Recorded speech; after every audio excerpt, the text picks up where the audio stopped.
Good morning, Facebook. This is Lori coming to you live from Lori's Wellness Loft in South Jersey. And for those of you who are joining me for the first time, I am a health and life coach. And my goal is to come on daily to provide little coaching gems that you can take with you right away and start applying so that you can live a happier, healthier life. So today's topic is on Confessions of a Coach. Good morning, Nikki. And this all came about last night when I was having a conversation with Joey, and I realized if Joey doesn't know this about me, how do any of you know this about me? So this is me being completely transparent and explaining to you what my personal journey has been to get me here. So stick with me, folks. I'm very passionate about this. I may go off, and the good news is I am now uploading all of these videos to YouTube. So if you miss them, a lot of people are like, Lori, I missed your videos. If you miss my video, they are all going up onto YouTube, which I love the fact that we can be so imperfect in life and we can walk around Walmart in our pajamas, so I don't have to be perfect on social media. So I love that. So let's dive into it. I want to talk to you about my imperfect dieting story. And I realized this last night when I was talking to Joey. So Joey is my son, and I'm going to start with saying that he hates the fact that I actually bring him on to these lives, but guess what? They signed up for this too.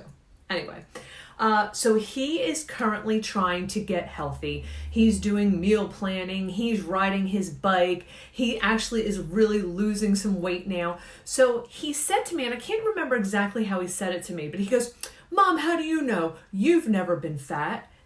And I went, Joey, I've always been a fat kid. And he looked at me, he goes, yeah, how fat? I've seen pictures of you. And then I started thinking about it, and I said, well, you know, Joey, I used to weigh 175 pounds. And he went, and this is the mathematician, that's 20 pounds more than you weigh right now, Mom. And I went, oh. I did the little gasp. And I'm like, okay, that's 20 pounds. So for those of you who could do the math, I weigh 155 pounds.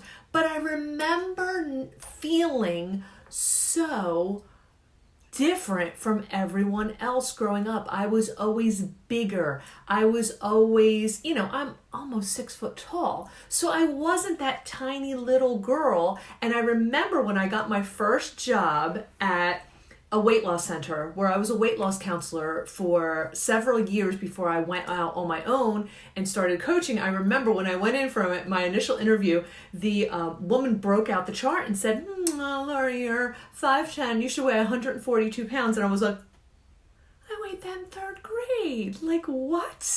So everyone's story is imperfect. And just because I've only been 20 pounds overweight, and this is the other thing I want to share with you, is a lot of people are asking, I ask people to mention in the comments below or to message me what you would like me to coach on. And people are asking about seasonal affective disorder right now. Because let's face it, fall is coming. Everybody loves to change the seasons. But I know for one, I'm like a flower. I like to be out in the sun, water me, give me some sunlight, and I am happy. Once you stick me in that cave, the winter cave, guess what, guys?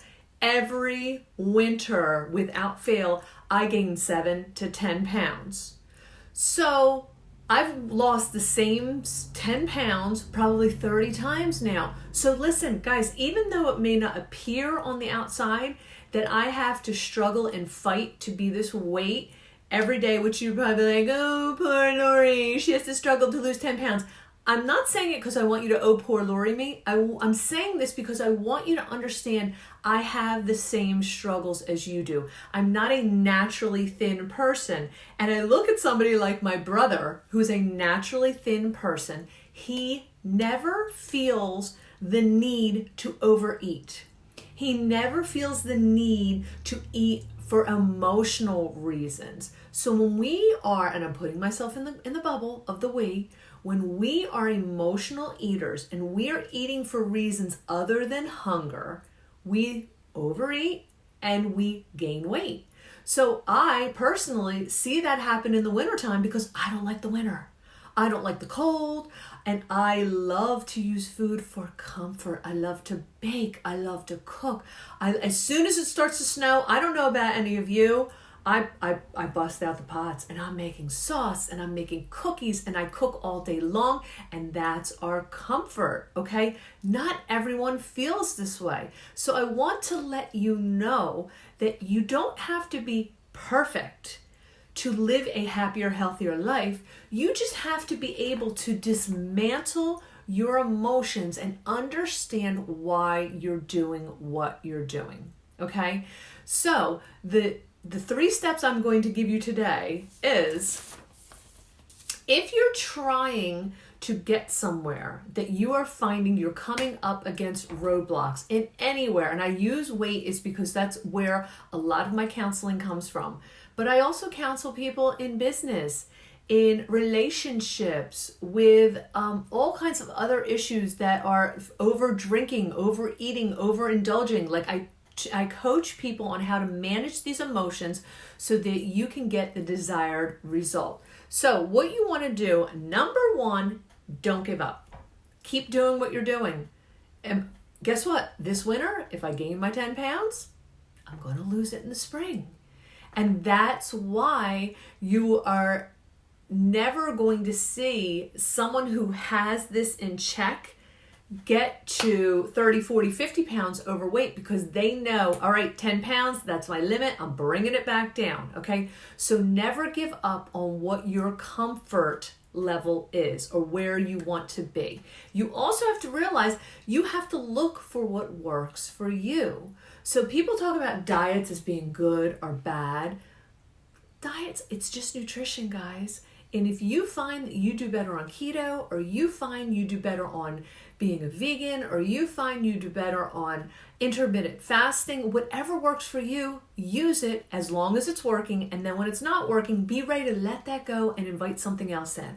Okay. Number 2, stop judging yourself. I remember when I used to judge everything. I'm a reformed perfectionist.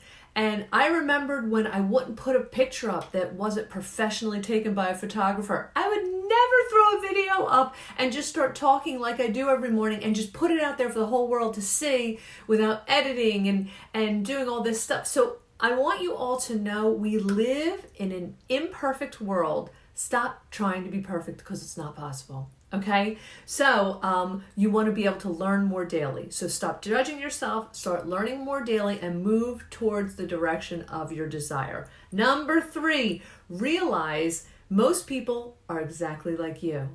So I wanted to come on this morning and show a piece of myself so that you would realize I am not a, quote, thin person. I have weight struggles just like you do. I am an emotional eater. I, suffer in the winter months when it gets cold and I have to go into my cave. So if some of you are feeling the same things or struggling with the same issues that I have in the past, I want to invite you to my class that is starting tomorrow night. It's a group coaching program where I'm inviting like-minded people to come in and share their stories and motivate and inspire each other to reach their own personal goals. And if you are interested in that, please get in touch with me later on today. If this was helpful for you, please drop me a 1 in the comments below. If I lost you, drop me a 2. And also, I invite you to text me or message me what you would like to hear about in the coaching room in days and weeks to come. And also be on the lookout for my YouTube channel. I am uploading all of these videos onto YouTube. They are going to be perfectly imperfect, and I hope they help all of you. Have a happy, healthy day, and I'll talk to you soon.